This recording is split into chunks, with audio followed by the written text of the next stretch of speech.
Tak vás zdravím, dáme si v poradí druhé videjko o snežke, tentokrát o snežke bez snežky. Snežka už je na komplet spravená, zakrytovaná, už je zabalená v portablovom boxe, ktorý mám na prevoz na portabli. Takže som si tu nachystal komplet schémy plachty. No a idem vám ešte o nej niečo povedať, ako ma potrápila. Takže ako ďalšia vec, čo som spomínal, výmena elektrolitov. Vymenili sa všetky, hlavne v zdroji, veľké kapacity, filtračné kondíky na doskách a prakticky ktoré boli dostupné. Nie všetky boli zlé. Našiel som tam asi 3-4 kusy, ktoré vykazovali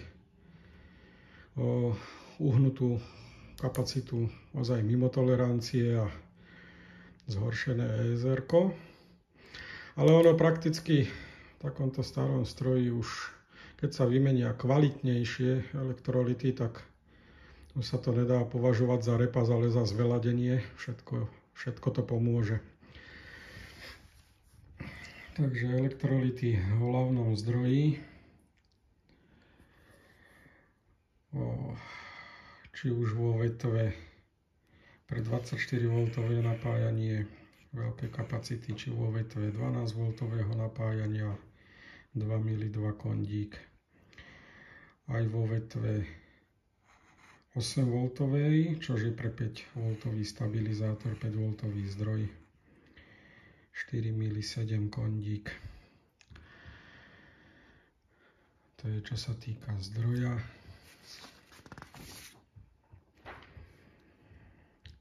Plachta schéma kmitočtovej syntézy. Tu takisto nejaké filtračné elektrolity, asi 2 kusy tu boli. Plus som doplnil nejaké 100-nanové kondíky pri napájaní logiky syntézy, aby neprenikal šum. Nie, že by som to nejako moc badal, ale nebol tam žiadny originál, dá sa povedať, takže v tej napájacej vetve tej logiky, tých integrovaných obvodov som to zablokoval, tú 5V sekciu. Kmitočtový normál 10 kHz pre fázový záves, ako bolo doporučené v zborníku úpravy transceivera Snežky od Vladka OK1 VPZ. Som pridal 2 100kové rezistory.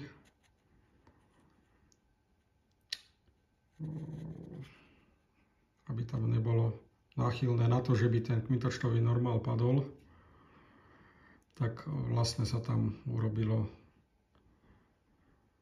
predpätie na tú 4020 na vstupný signál. Fázový záves, tam som spomínal, vymenil sa integrovaný obvod 4046 za Motorola 14046, ten chodí krásne. Tam už sa ďalšie úpravy nerobili. Takže na tejto doske nejaké tie elektrolity, blokovacie kondíky plus také ošetrenie, zveladenie toho 10 kHz normálu pre fázový záves. Plachta schéma VF a NF v jednej doske. Tu na doporučenie pri zníženej hlasitosti a hlavne v sluchátkach bol očuť 50 Hz brum. S tým, ako je spomínané v zborníku, že je to magnetické pole toho transformátora a preniká to, tak pri potenciometrii hlasitosti sa prezemnilo tienenie kábla k potenciometru, plus sa zmenšila hodnota väzobného kondenzátoru do NF zasilovača na hodnotu 3 nano 3. Mal som tuším 3 nano 9 som tam dal. Mierne sa to umravnilo. Ono pri zväčšenej hlasitosti, alebo či už aj malej hlasitosti, už tam ten brum není. Takže to vyzerá v poriadku. Ďalej, funkciu, čo má Snežka, pri zvýšenom PSV antény zablokuje a vyradí z činnosti celú TX vetvu, čiže od zmiešavača, vysielača až prakticky celý vysielač. Toto sa dá v úvodzovkách resetnúť len zapnutím a vypnutím transceivera. Zasvietí vpredu červená ledka, že je zvýšené PSV a odstaví vysielač. Je to pekná funkcia, ale nechcel som ho zachovať v tejto Snežke. Dávam si prídavný PSV meter, tam si to sledujem a pokiaľ by to vybehlo tak na tú kritickú hranicu, tak nebol som s tým spokojný, že to odopína. Ochráni to koncový stupeň, ale na nejaké tie kmity som to nepovažoval za nutné a pre mňa také dosť otravné. Takže som mu vyradil, pokiaľ príde zvýšené napätie PSV, príde na tranzistory, otvorí tyristor, aktivuje ďalší tranzistor, ktorý tu nám to ide na tú prednú červenú ledku, ktorá signalizuje, že je zvýšené PSV, začne svietiť. Aktivuje tranzistor, ktorý deaktivuje zmiešavač vysielača, čiže odstaví výstupný výkon na vysielači. Takže bázu toho tranzistora som odpojil, prizemnil na zem, aby nezostala visieť v lufte. Takže je zachované to, že ledka bude signalizovať, že je zvýšené PSV, ale neodstaví vysielač. Takže sám pre seba som si túto úpravu spravil, plus samozrejme elektrolyty, ktoré boli všetky dostupné, či už modulátory, predzasilovači mikrofónu, ALC mikrofónu, nejaký usmerňovač pre tvarovač telegrafie, elektrolyty okolo koncového NF stupňa a vlastne všetky filtračné a blokovacie elektrolyty taktiež pomenené. Na doske medzifrekvencií tam prakticky sa vymenili taktiež len elektrolyty. Skontrolovalo sa to. Po VF stránke som to nejako nenastavoval, nebolo s tým hýbané, všetko je zablombované v pôvodnom stave. Príde na to čas, kedy to zoberieme na analyzátor a zmeráme aj RX, aj TX.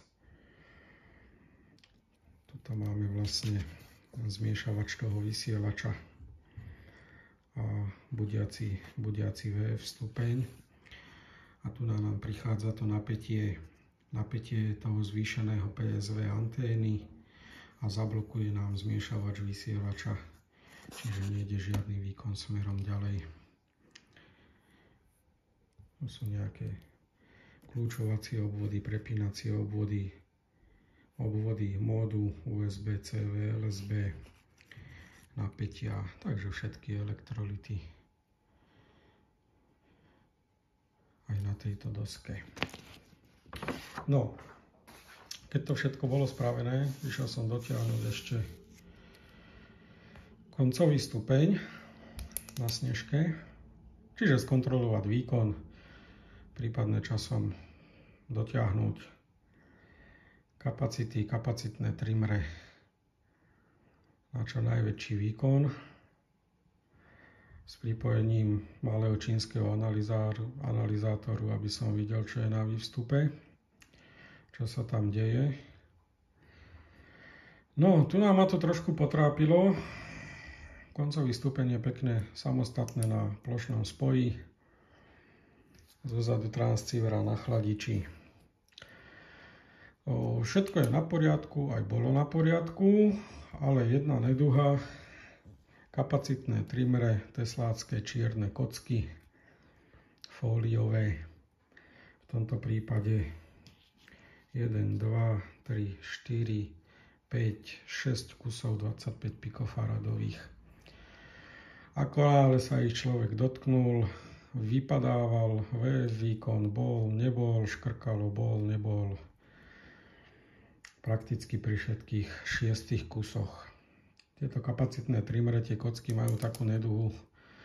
Dole sú zalisované také prítlačné perká.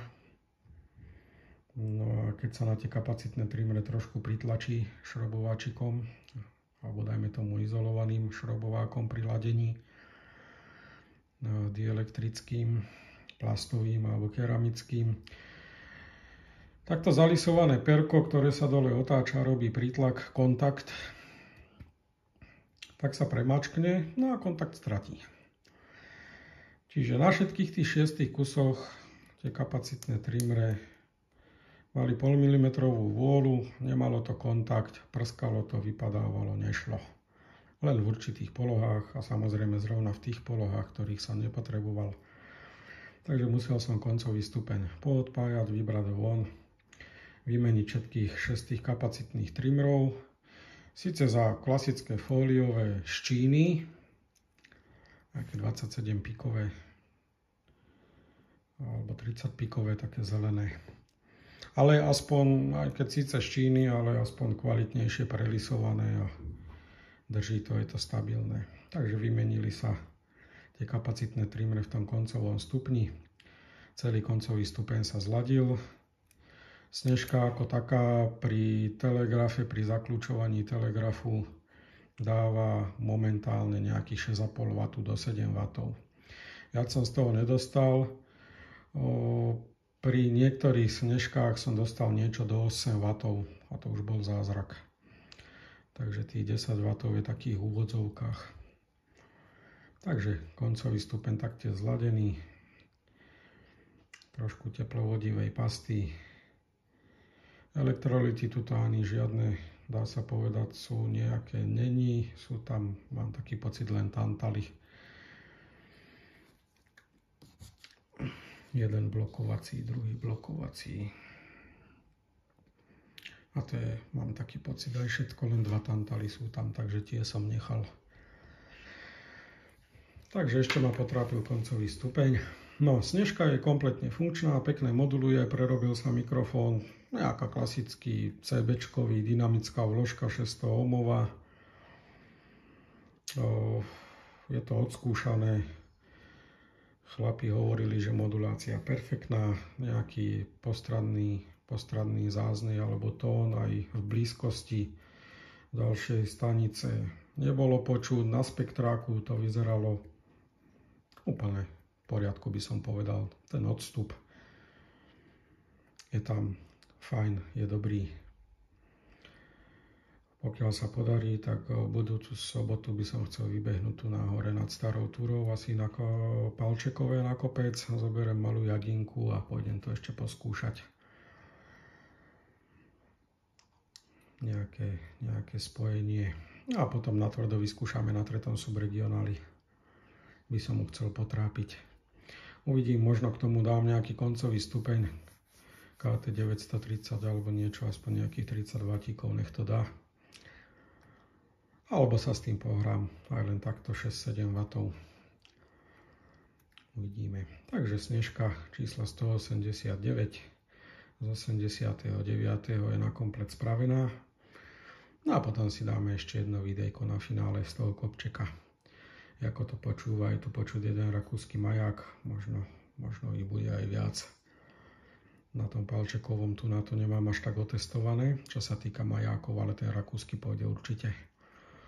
Tak si potom ešte dáme videjko z ostrej prevádzky na kopci. Takže úspešne sa ho podarilo oživiť.